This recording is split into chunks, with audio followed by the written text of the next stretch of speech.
welcome along. It's lovely to have you here. My name's Martin Hill. I'm the head teacher at Watermill Primary School in Selly Oak, and I'm joined by Rob Maher, who's Deputy Director of Education at Greenheart Learning Partnership. And we also both work as ELEs at Bilsey Research School.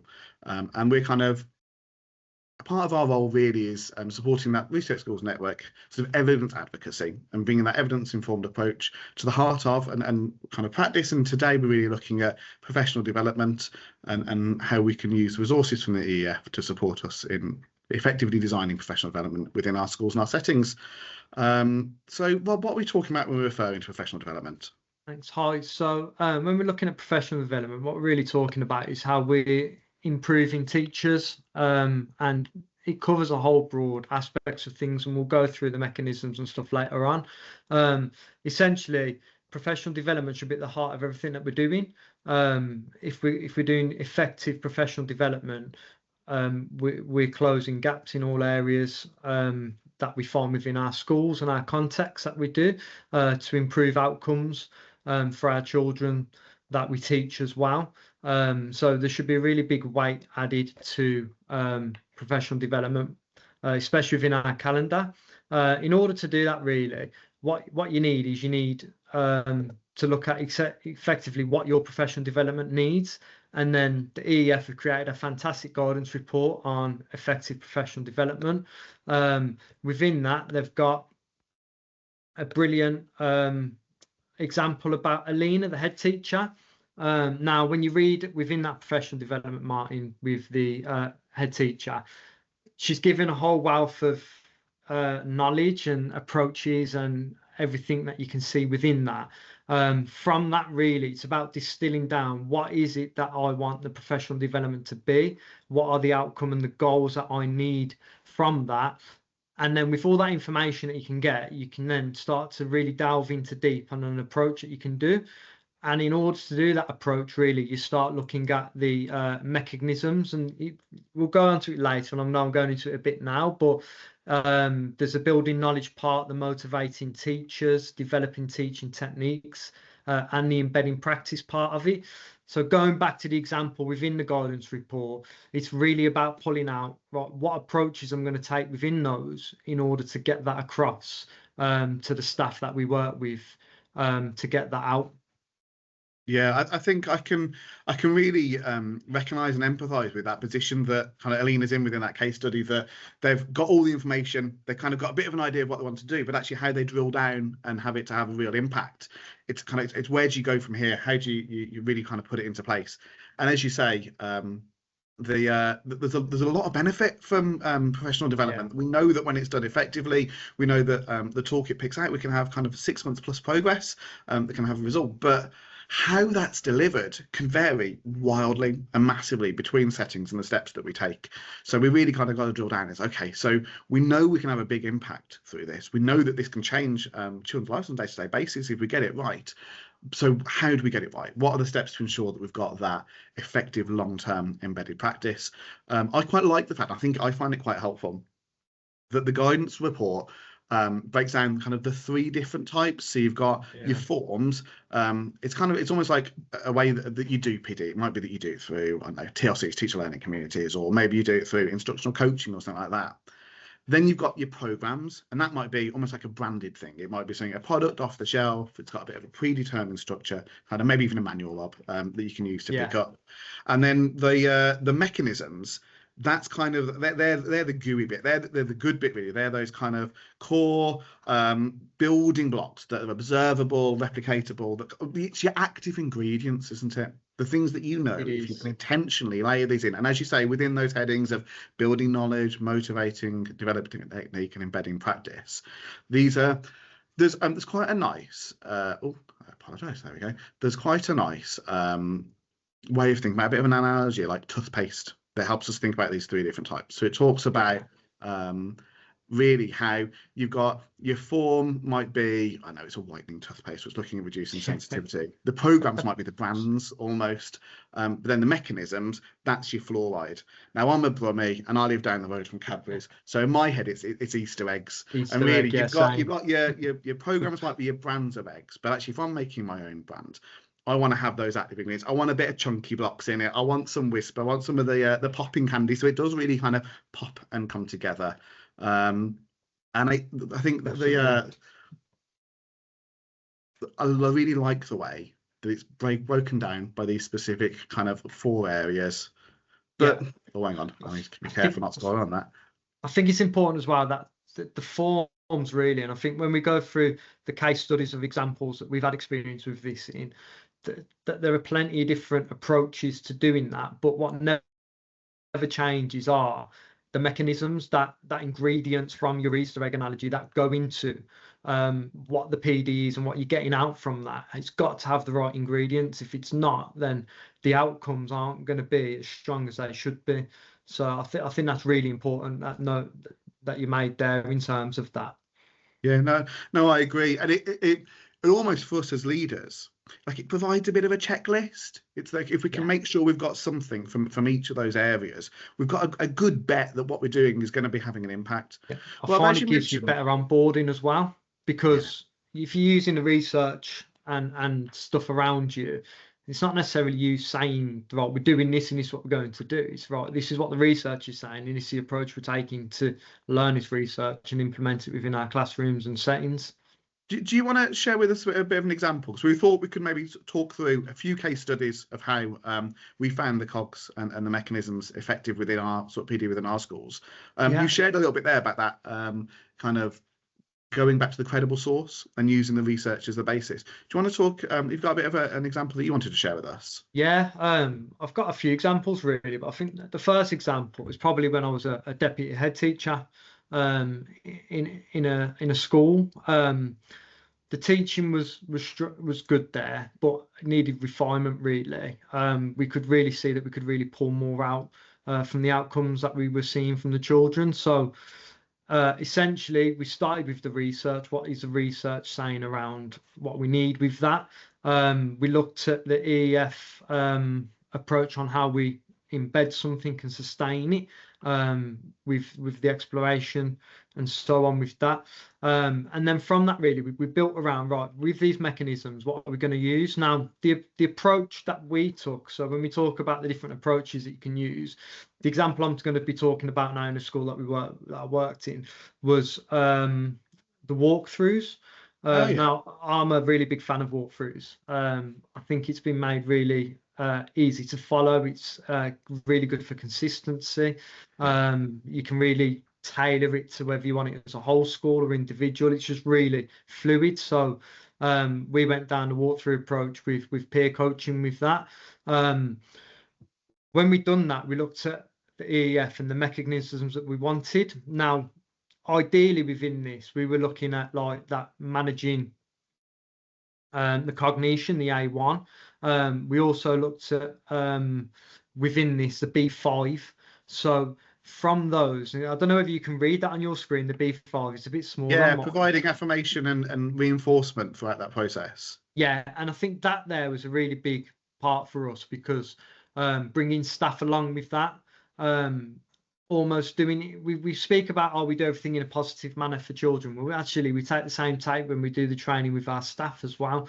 So it started with really highlighting where it was, and we started with questioning and feedback as an example of that, and we started the staff training within that.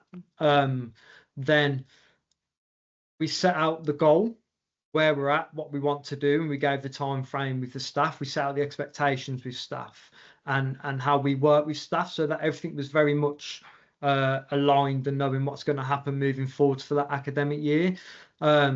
Then from that, we started to implement the check for understanding approaches within a school context of that. And actually, as a leadership team, we picked what we call the quick wins ones. So we did like the cold calling, because you see a big difference straight away with it, and the think, pair, share. And almost with some teachers, especially teachers that have experienced teachers, been teaching a long time, well, it's a bit like, well, we do this anyway. But actually, when we started to break down the steps and be like, right, actually, do you provide thinking time before you ask them the question? Do you provide thinking time before they speak about the topic you've asked them in their pair to talk about? And then we started drilling down even further about when we say, right, you have this much thinking time, Are we giving the right amount of thinking time for the question that we gave? For example, if you was asking what 5 times 3 is, you're not going to want any more than 10 seconds thinking time for that. But if you wanted to look at the damages that climate change could be doing around your local city and how you can change that, you're going to need more time than 10 seconds to think about your response with that. So we really started to delve deep into the mechanisms of that with staff. Rob, I like the way that you're, because I think you're right. I think there's an aspect of, like those experienced members of staff, we can sometimes look at this and go, oh yeah, it's just the stuff that we do. Oh yeah, we share it and we make sure that it's delivered over time. But what you're doing there is really drilling down. Actually, there was really specific instruction around the technique and how there was time for the rehearsal and understanding actually what are the parts of that technique that make it a really effective strategy rather than just something we throw out there. Yeah, definitely. And it's about getting that message out as well and setting those goals with that. And that was through providing affirmation and reinforcement after progress as we started going into it. How we done that was role play. Now, it sounds funny initially. We got teachers say, right, actually, we're going to act out like scenes and we're going to bring real life context to this so that when you're going into the classroom, you've almost seen what it's like with that. Now, initially, we had quite a lot of walls up. I'm not role playing, and it was very much.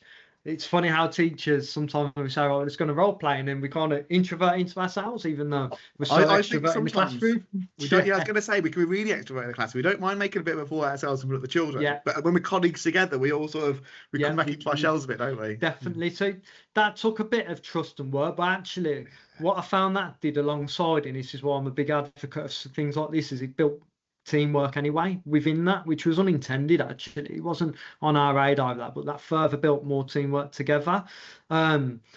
Essentially, then we went into like C6 on the mechanism, and this is really where we're developing the teaching technique. So the C6 where we're instructing teachers on how to perform a technique. Now, role playing that takes that a step further and showing somebody on a PowerPoint, because they get to experience that. You can put different scenarios in, and we all fully know that not one day is the same in any classroom. They're all different each day, and you face different challenges each day. So we came up with different scenarios that we might find with that. A great one with that, while we did check for understanding, was also working on our behaviour techniques and things like that. Now, there was nothing wrong with behaviour in the school whatsoever, but what we wanted was consistency. We noticed that teachers might do 3, 2, 1 in the classroom, and teachers then might do the clap, clap, hands, stop, eyes on me in the classroom. And we looked at it from a perspective, if we had consistency, if we're using the same thing across all schools, when we go through transition from classrooms and different key stages, and those children with needs that need that regulation of transition, it supported their regulation with that. So we went round. You can often have a lot that kind of it looks relatively calm and passive, but you don't know kind of under the surface, the struggling with that, the impact on cognitive load. Like you can lose weeks at the start of the year getting the new systems in place. There's real sense to that, Bob. 100%. And I think this school's many years down. I'm not there now, but they're many years down the line with this, and their transitions are so much more quicker now, and the children are so much more settled, especially coming back after 6 weeks with the new teacher, so quicker now because of the consistency that goes across the school. That even goes down to like the dinner ladies using the same, like for signal pause insist, you would use in a walkthrough, we use something called team stop, we hand up team stop, and it means, right, I'm asking for your attention, so everybody puts a hand up, and then when mine goes down, you listen. And it's really drilling that in. And I'll give an example of that where we're instructing teachers on that. Now, when you explain it, like I'm explaining it to you now, it sounds very simple, like team stop, and then do that. So you do your signal, your pause, and then you do your insistment. As we started to role play, we threw little curveballs in, even down to, for example, you've done a team stop, but then you started to talk, but then a child picked a pen back up and started writing. Well, actually, they're not actively listening anymore. They're not doing anything wrong. They just want to get on with the work with that. But that's not the expectation or what we do with the expectations and the routine of team stop. And when we practice that, and I said to teachers, right, go away in your classrooms for this week, you just practicing team stop, and then we'll review in the next session. Actually, we did open door policy drop-ins. So like we just went in and staff had the routine and expectation of what this was about, and it was supportive for data collection within the techniques that we were doing and things like that. You'd be shocked how many staff said, actually, the signal pause insist to insist was the issue, because children were either tapping the pencils or looking around, or they weren't actively listening to the expectation that we wanted. And that took quite a couple of weeks for them to delve into that. So how did you find when you then you've done the monitoring, you've done the support, going back up to developing teacher technique to refine and tweak on that? How was that? That was really good, because on the review when we done that, and initially when we first started out with that role play area and really refining those techniques and going through the theory of those, like I said, he's a bit introvert, but as I started getting into it and past that barrier of, I feel a bit like a fall in front of colleagues, they've really got into it. So like that C10 rehearsing technique supported with that. Then we brought B5 back in, so we provided affirmation and reinforcement after the progress. We could see that difference. You start to see the mechanisms start to link again then. And then we could see that A1, managing cognitive load of staff, as they started to master, for example, signal, pause, insist. We then brought in the next technique that would have fed on with that. We did think, pair, share for question feedback, and then it might have gone into choice or consequence. So you do your signal, pause, insist, because that feeds into it first, and then if there's still a child not doing what they're doing and you've done all the other techniques, it's, well, you've got a choice now. These are your two choices. One's a consequence, one's the correct choice. And it was really developing staff through that theory. So specifically, you broke that down in almost like space learning, like we do with the children, that we did this, and then we get that sorted in place before we're going to move on to that next step. Yeah, definitely. So this was over a couple of years where we really delved into different aspects of this. I think we spent 2 terms on behaviour and relationships, just to really refine them. Like I said, it was already in a really good place, and to refine it. And then we spent a whole year on check for understanding within that. And I mean, from the check for understanding, then that started leading into, like, we covered like long-term memory and short-term memory, and the learning model as well. So we started to cover all this theory to the point where we started bringing in about a lot of teachers using PowerPoints, where we brought in like the cognition load and the redundancy effect, and all those different things that add to cognition load. And actually quite a lot of the staff had a light bulb moment with redundancy effect, because they love to put all the pictures and the colours on the PowerPoint. And when we went through that and that overload, suddenly they started to strip PowerPoints back or use visualizers more. Outcomes started to improve, and it was all starting to align in the right direction, really. And I really feel that comes back to this personal development. Now, if you go back to the other slide where we use the Easter analogy, it was a really clear path. And then when we speak about Alina, the head teacher, again, there's so much noise that you can look at. It's about really refining. Okay, I'm going to use this because of this, and this is my program, and these are my mechanisms, and this is a goal I want. And I think that's very important, because as you get into this and you develop in personal development and stuff like that, you can sometimes forget the end goal from where you're going because of everything that you're doing in between. And I think using this document just brings you back to that and grounds you.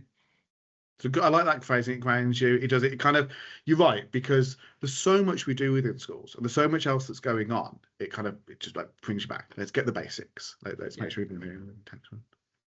Definitely, yeah. Brill. Awesome, thank you. I was going to talk a little bit about an example around some of the work that we were doing a few years ago on adaptive teaching, actually.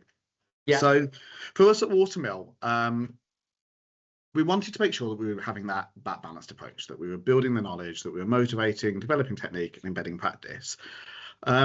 We decided that we were going to specifically focus on managing cognitive load, presenting the information, setting those goals, clear instruction, modelling, monitoring feedback, all of that as part of our planned sequence of learning. So we'd already kind of picked out, like, these are some of the strands that we really want to be leaning into. We knew that within our school, we had quite a good grip of the context. The teachers were actually quite strong in the moment. They were responsive in their questioning. They could recast in the moment and adapt on the spot pretty effectively. So we wanted to drill down more specifically, almost into kind of the planning stage of it, the consideration of how we were going to develop scaffolds, and actually as a team, how we could collaboratively develop guidance around what effective scaffolds might look like. Yeah. But again, we wanted to think about managing that cognitive load. So we're intentionally specific in what we chose to focus on, but also in the way that we shared that information, just like we would in classes with other children. We made sure it was broken down into manageable chunks, building that consolidated learning over time. I like yourself, Rob. We're big geeks when it comes to evidence and research, aren't we? Yeah. And I love the aspect about leaning back on that credible source. And sometimes my staff are like, "Come on, Martin, you shared loads of research now. Can we get on and get to it?" But it was lovely. We could kind of lean in on sources like right the way back to sort of Vygotsky and those zones of proximal development. It helped us kind of have that focus on the intentional planning and resourcing those small steps of supported learning, and being able to lean into Sweller around cognitive load or Rosenshine's principles, specifically the guided practice bit that comes through that. I will talk really passionately about Watermill to anyone who will listen to me for any minute. So I'll try and sustain, I'll kind of limit it a little bit, but I love our cohort. We've got the best kids in the world. We've got loads of mobile pupils. They've got big gaps in their learning, and there's lots of EAL that's going on. So we decided for us that actually we wanted to look at things like dual-coded resources, and there were also some lovely things going on around how we could use colour to support kind of association of key concepts. But then when we were looking at dual coding, actually it was really helpful to go back to the EF did an evidence review of cognitive science approaches. And so we looked back at that, and actually some of the evidence behind dual coding at that point, back in kind of 2021, it was pretty mixed. So they spoke, I mean, it's really interesting you talk about that redundancy effect. That was one of the things that came out. So they'd looked at about 34 different studies. Weirdly, none of the studies that came up and looked at dual coding had been in early years, had been in Key Stage 1 at all. It was a real focus on maths and science and kind of images for making the screen look a bit nicer, or representation, I don't know, maybe your buzzer image within an electric circuit, or your representations within maths. And because of that, there was a really kind of mixed, they knew that it could have an impact. The evidence suggested there could be a really strong impact to dual coding, but it had to be something that intentionally provided information. Its structure and scaffold, the understanding of what was being said, not distracting from it. And just like you were talking about, it kind of, there's a risk with dual coding that you can add additional strain on the cognitive load. It becomes kind of the pretty icons, doesn't it? Or at the other end, you've got like your really complex graphic organizers that's just massive information overload. And it's really kind of difficult to see what you're taking from there. So that really helped us to think, actually, well, what are the pitfalls of this? By going and saying, we're going to look back at the evidence review. Where are the bits that we need to kind of consider more deeply to make sure that it's going to be really kind of intentionally structured about conveying the information? There can't be too many of them. It's got to be effective in it's kind of the choices that we make. And I think there was such a value in being aware of our context. So allowing things like for our children, quite a lot of our kids will be sitting and translating quietly to themselves. And I don't know if you've heard of Heddle community. Have you come across them? I haven't, no. So Professor Robert Sharp, no, doctor, I always want to make him a professor. He's amazing. He's a professor in my eyes. But Dr. Robert Sharp was at Bristol University.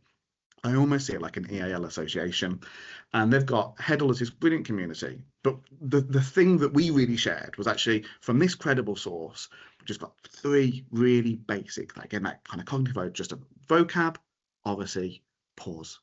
And by looking at those sources, it made us think, okay, well, if vocab is the thing that we really need to think about how we're scaffolding, well, that's quite specific. That needs really specific instruction around it. And whether it's dual coding, whether it's use of colour, whether it's scaffolding for vocab, whether it's sentence stems in oracy development, all of these have got pitfalls. There's all potential kind of lethal mutations. We could go out and we could do training on any of these, and 4 different members of staff could do it in 4 different ways. So we really needed for us that modelling of really specific instructions. It had to be a cycle to ensure consistency. When I first started working as an ELE, I can specifically remember a conversation I had with Carl Rogerson, and he really spoke about the value of PD being, it's a process, not a product. That phrase has stuck with me for years since, really. It's got to be that gradual and intentional and structured. You've got to action plan the steps that we're going through. Okay, so we built in that time for planning and practice and shared reflection, picking out the successes and plenty of failures that came along as we were looking to refine our approach.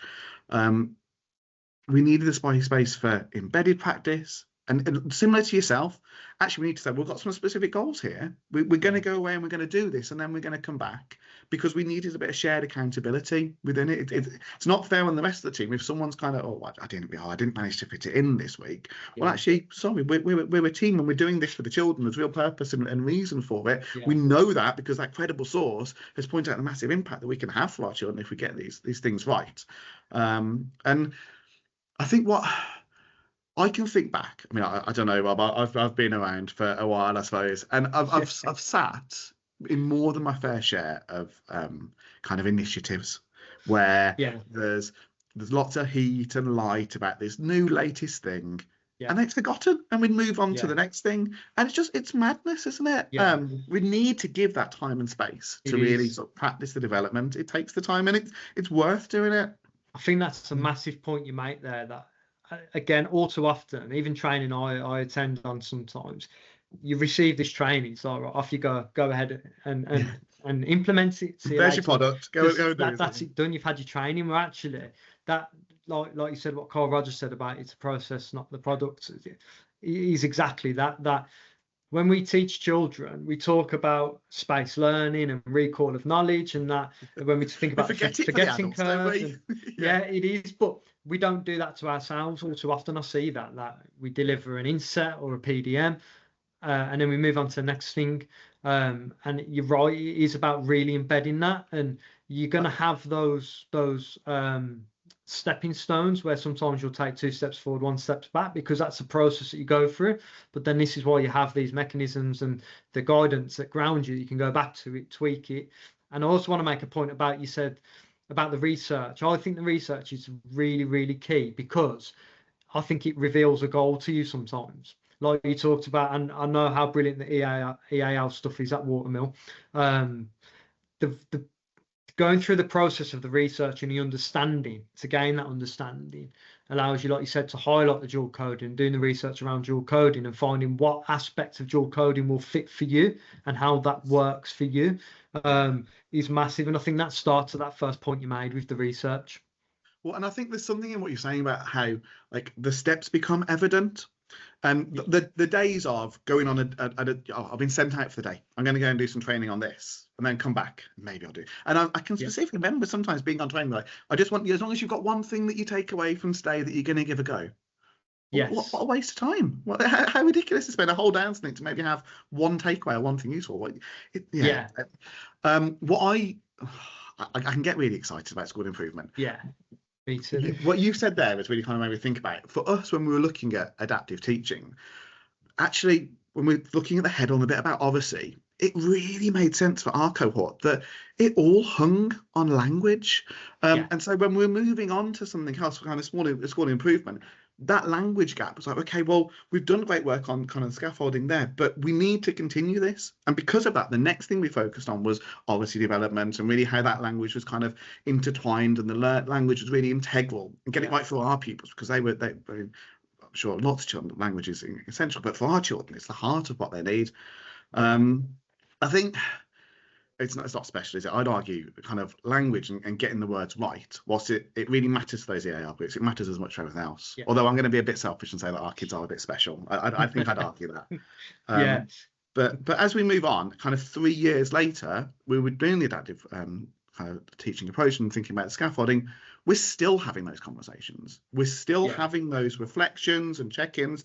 And because the next step we took in developing language built on that, it naturally links. It's not this kind of cold stop, like we've done that bit now, and then we're going to move on. It matters to take the time, because all of our kids are worth it. We've got these brilliant pupils that we want to get it right for. It's that thing about making the seemingly impossible possible. It takes really intentional effort, doesn't it? It's adding cogs to it. It's each time you've embedded that, it's to add the next cog that will either support that or to further embed that, and then the next cog and the next cog, and then before you know it, then you've really got directional change in something you're wanting to achieve with what you set out in as one of your goals. And the goals can be short term, medium term, and long term. I mean, there's a project, funny enough, I'm working on at the moment within the partnership, and It's across all the schools within that, and this is a long-term project where we deliver training, and an aspect of that really for us, it really looks into the adaptive teachingness of it. Okay. And how we look at adapting the teaching differently, let's say in a mode B style teaching of a lesson rather than a mode A style. And essentially we had like school champions that came out, and this is where it's really important when you spoke about that lethal mutation, because to get out to all the schools or get everybody from all the schools over, it's quite difficult really, and logistically, unless it's like you have like partnership conference dates, it's probably not going to be the right choice with that. So we decided to choose on like school champions, that they would come over, receive the training, and they would then go off and start to deliver that back into their schools for the project that we were leading on with that. And again, for us within this example I'm about to give now, and this case study, if you like, is really just going to focus heavy on that C part of the effective professional development mechanisms, and it's developing teaching techniques. That must be a real challenge, because I'm kind of talking about within our little wonderful elementary cohort, where if I want to be popping in, they're upstairs. They'll only take me 2 minutes to get to the rooms. And there's more of an expectation now. I mean, the white paper sets out, we need to be working in groups of schools. We need trust is going to be the direction that we're heading. Yeah. So I'm really intrigued by this. How do you kind of take that out at scale? How do you manage that with the complexities of multiple sites? You can do it. And actually, I think it's the same system. It's just scaled up bigger. And I'd probably say a little bit more of a timeline for it. Like, instead of sending an email within a school, right, next week's PDM on Wednesday will be this, and setting out that PDM calendar, it's almost right. We'll think more ahead. So it's doing it in more time ahead and just knowing when to bring it in. With that, really, one of the things that I always find really important is that actually teacher CPD is one of the first things I look at within a calendar, and mapping out on a calendar. And we did that when I was in a school as well, that actually before we filled in like parents' evenings and everything else, we ran a cycle on a calendar, like a 3-weekly cycle, and whatever we were doing within the review period, so that the whole year's calendar for what we were doing was already in within September, and teachers were aware of what was happening from September all the way up to July and what each session was about. Because then when it's filled and it's placed in there, it happens. Because you probably know all too often that sometimes you go to plan things in and then you can't use that session, you have to change it, and it wasn't fixed in. And so we really, I think that planning stage within a calendar is really important. And I guess when you're bringing a lot of people together, you need to kind of have that notice and that time, that space for it. We did, So it's about, and it's that open communication over everybody on board, speaking to the head teachers to begin with and saying, right, essentially, we're going to need some school champions, and getting them to choose the school champions. I know their schools best. I know their settings best. We explained the concept of what they were going to be doing and what that was. Can you go away and speak to people in your school and see and pick those people? And then we set dates out again, pretty much with, right, we're going to be meeting. Now, we did this slightly differently, that we did it 3 days in one go, like one after each week, quite close together, whole days for that. And then what we embedded them was like we went over to support as and when needed. And then like we went around the schools and cycled around the schools to see that. Within the training with the school champions, it's exactly the same really than what we've talked about already here. We had a goal. We looked at all the research about what we wanted to do and how that would look. Now we looked at again, focus heavily with school champions on how children learn. And it's funny because I think a big part of our job is teaching children, yet we don't really go into so much detail about how the brain works and neuroplasticity and how children learn and the learning model and long-term memory, short-term memory, and et cetera. I think that's becoming more prevalent now. I'm seeing it a lot more, but more so only recently. So we really went down that route there with them. We talked about self-regulation, fully enough, and that cognition load, but getting pupils to self-regulate and be self-regulative within their learning. And then it was about bringing in all the theory around that. I think that developing teacher techniques within this, what was really important with this is C7.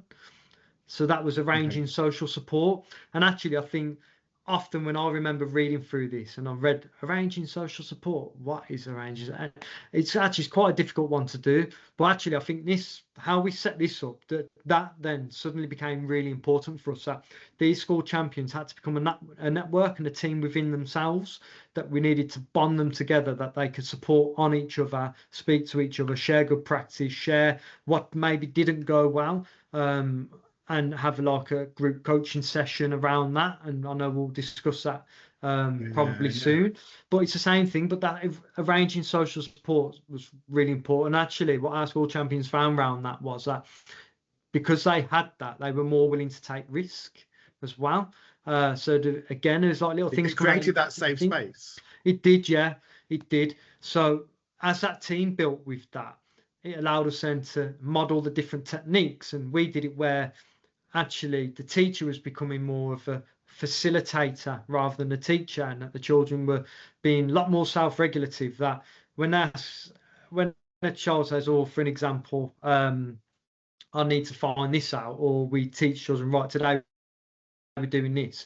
Actually, we gave them a concept, and within that they would want to find out what they want to learn with that, so they could go off, and there's lots of different things happening in the classroom. It can get quite busy. So switching a teacher from being a teacher to a facilitator, and facilitating the learning almost through an experiential learning approach with that within a lesson of this mode B. We needed to model those techniques, and for a lot of staff that hadn't really taught this way, they're really embedded, for example, on IWU, and there was IWU within the elements of this, but actually it was all I was a child, the we was a teacher child, and the you was a teacher. It's completely a reverse on its head, really, with that. So modeling those techniques and monitoring and providing feedback. So C8 and C9 became really, really important with this. Sure. Yeah. And an aspect of C10 again. I mean, I'm a big advocate of rehearsing a technique. I think it really shows you what it looks like, not just being told, and embedding your brain and your memory better with that, because you've actively done it as well as seen it and listened to it. Within that then, though, it's about going back and refeeding how you're getting on with it. So it's check-ins and providing affirmation and presenting the information to them with that. But then as that social support group, we didn't have to do that as much because we were doing it between each other. So that freed up our time to really look at that. So kind of what you were aiming to develop within the children, you kind of also found you developed within the staff themselves in the developmental coach. Yeah. Definitely, and it's about that self-regulation. And again, the research is research. It doesn't matter who you use the research on to get the goal that you want with that, whether it's staff within your school or children. You've got your goal and you know what you want, and you take them along with you on that direction with that. Like you said, the key thing about lethal mutation, because that was going to be a big aspect of this. Potentially, you've got such a number of staff coming from all the different schools across the partnership, and then we're putting our view across, right, this is what we're doing. They go back to then deliver it to their staff. They could easily misrepresent something, like you said, and that lethal mutation can happen. So I think what was key there really was that arranging a social support so that they can check through that. Can I just check this before I deliver this training session? Or can I just check that? And that was either with our team at Central Team or within their social network that they've got there as well.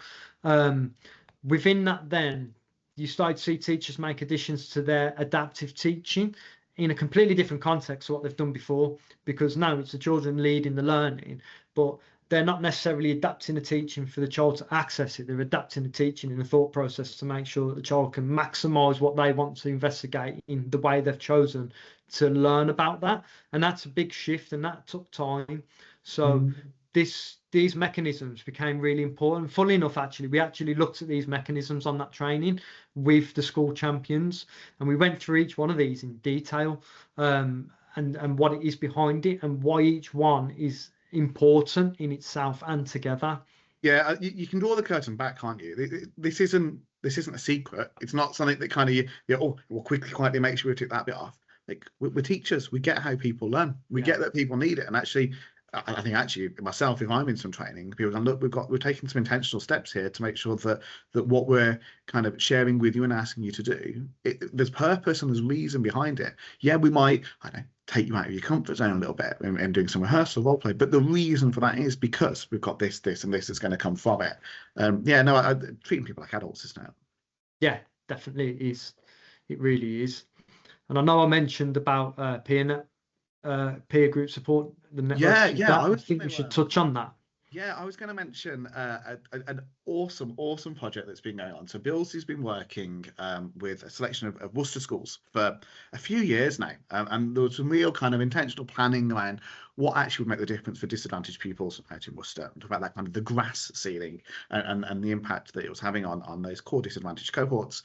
But what worked really well there, they had some really great inputs. Yeah, the staff would come away and talk about, actually, like, we attended this session and this was shared, and I've got this great understanding now of the reading rope or the reading house or the different strategies that are coming through. Yeah. But the space they had to have those conversations were in group coaching sessions. So yeah. I loved it. I ran a group of about 6 different literacy leads across Worcester. Yeah. We'd come together. It was fantastic, wasn't it? It was brilliant because they had really specific goals that they were able to develop together. When they weren't just kind of like, okay, I'm going to go off as English lead now. I've had some training. What do I do? They're like, well, I think I might do this. Yeah. I think, but this is going to be a bit of a hindrance to it, how to put it. So how can I use the support within the room to help me work out? And the expertise of those teachers was amazing. They were so good at supporting each other. So they were able to really specifically kind of set those goals. And there were opportunities for her. So hang on, have you thought about how, if you're going to have that difficult conversation with that member of staff, how could you approach it? Can we come at it from this way?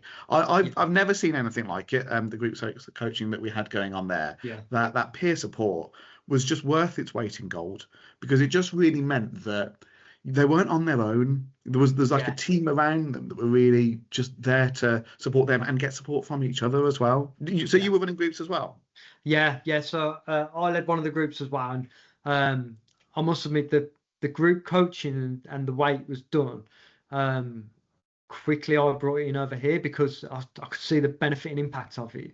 And usually, I mean, like yourself, coaching in the past, you're almost facilitating that coaching, aren't you? As actually, you're not really. You're leaving them with that structure to do it. And again, like the group I work with, again, the knowledge that the teachers had and the expertise in the room were tenfold. They're absolutely brilliant. But just seeing the ideas coming out and the possible steps to them coming over that barrier that they may have faced. So they're coming with a barrier and they're almost leaving like, yeah, right, I've got a plan now to really minimize this barrier or even remove it completely. With that, it's been a really powerful approach, I think, and I'm a big advocate of that peer group coaching. Yeah, I think it's one where a lot of this, I kind of look at the post and go, yeah, okay, a lot of these are kind of things that we've done, like explicit instruction. Well, I'd hope so. If you're going to be training some staff, I hope that you've got kind of quite intentional instruction.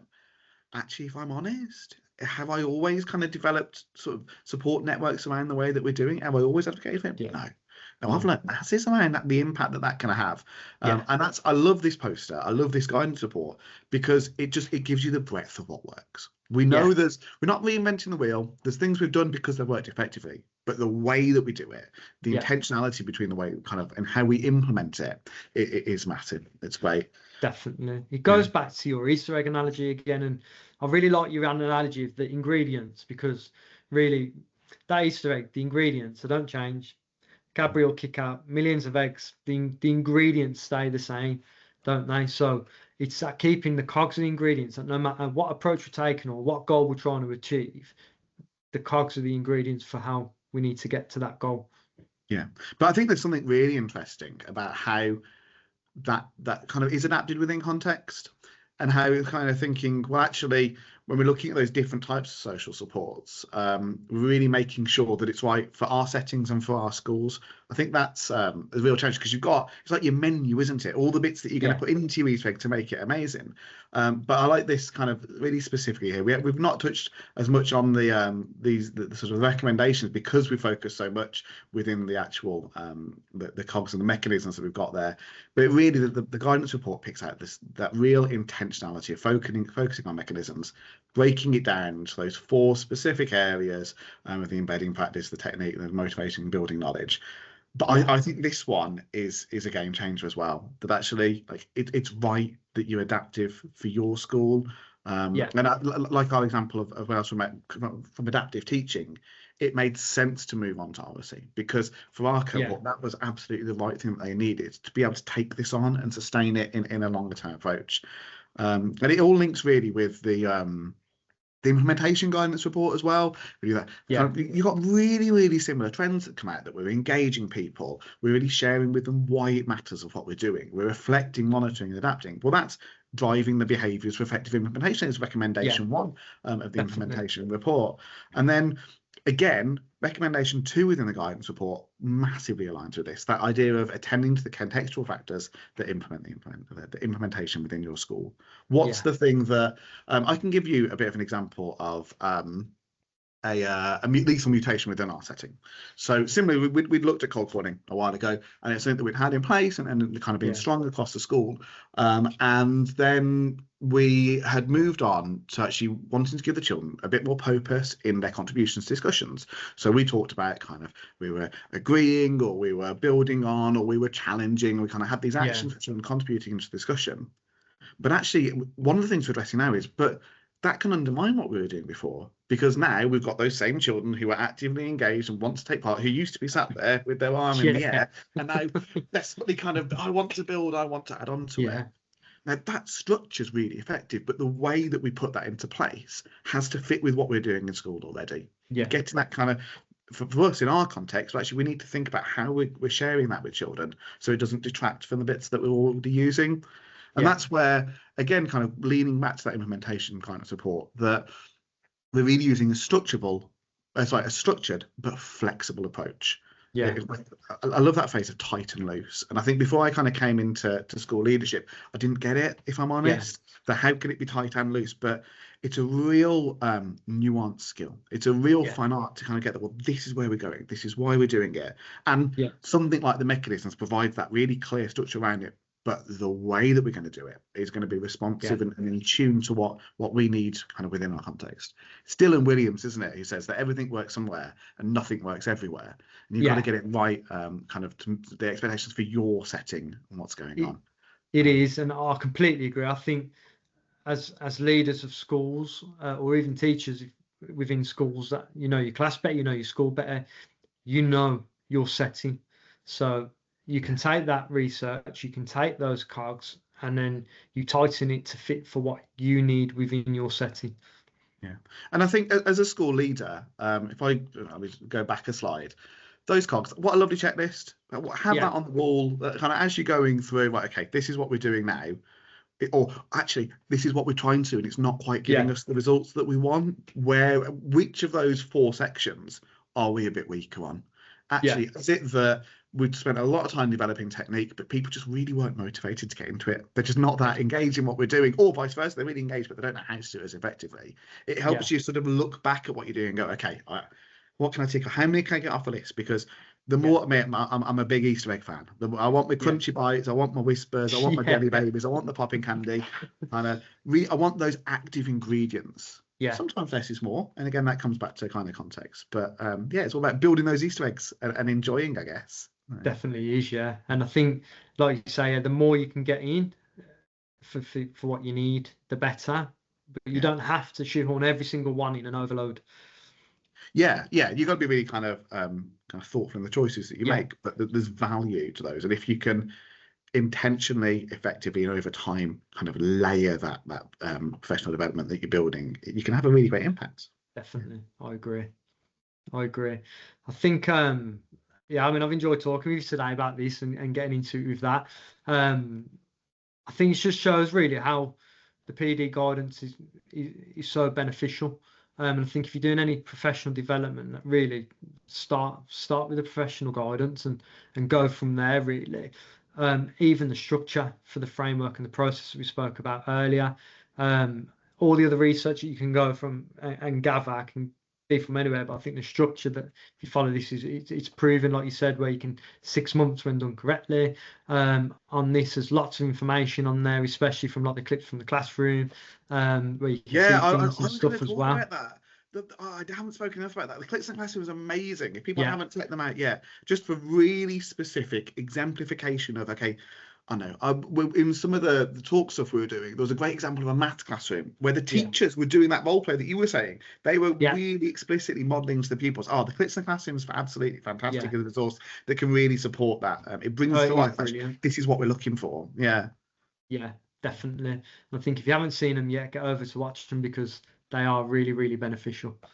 Okay. I think this has been nice. We can see how kind of a lot of the different resources from, I mean, when we talk about credible sources, we're always going to advocate that the EF is going to be top of that list because we spend 100%. A lot of time and effort to make sure that what's shared with teachers, built around whether the different kinds of supports or the online resources have really got that solid evidence base and are really going to make the difference for those pupils who need it most. And we know that within schools, inclusion is rightly so just becoming more and more a focus of what we're saying. And Rob, it's been fantastic to chat to you about this. Thank you so much for your time. Martin. Thank you. Yeah. Lovely. Okay. See you later.